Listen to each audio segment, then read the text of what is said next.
Ideja je nastala daleke 1994. godine u tadašnjoj 63. padobranskoj brigadi gde smo bili na službi, da se iziđe iz, da kažem, okvira naše zemlje i da se sa regionom sarađuje u tom padobranskom smislu.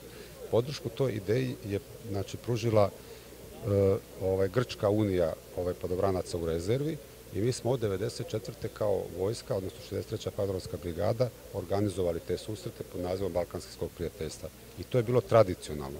Negde do razilaženja Srbije i Crne Gore, kada se iz nekih nepoznatih razloga to prekinulo i onda je to bilo u nekom zastoju. Kako smo otišli u penziju, mi smo hteli to da oživimo, jer to padobransko bratstvo je prepoznatljivo u tom pogledu da prevazilazi granice, što se mogli i videti danas. I onda smo osnovali klub veterana 63. padobranske brigade pod nazivom Arhistratik, što sam ja predsednik, Vladika je član upravnog odbora, imamo sva tela, članovi smo Vazduhoplovnog saveza Srbije i oživeli smo tu priču. Naravno, uz podršku Ministarstva omladine i sporta i Vazduhoplovnog saveza Srbije, da to nije bilo, od ove priče ne bi bilo ništa, naravno. Koliko prijatelja iz koliko zemalja imate danas ovde?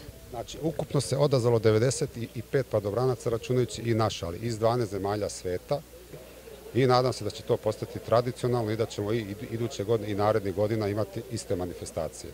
Danas smo imali priliku da vidimo i kako izgleda padobranski pozdrav. Hoćete da nam objasnite njegove elemente?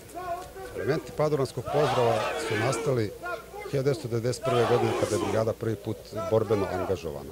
Taj pozdrav je smislio tadašnji doktor koji je bio u brigadi na dužnosti pomoćnika letenanta za padobranstvo, Mirko Đorđević, moram ga spomenuti ovom prilikom, kako bi taj borbeni duh jedinice, da kažem, ojačao. I uspeo je u tome i hvala mu na tome. Mi smo naravno preuzeli to je naš moto i mi to gde god imamo javne manifestacije ili bilo šta drugo, mi ne možemo to da završimo, a da se nismo na taj način pozdravili.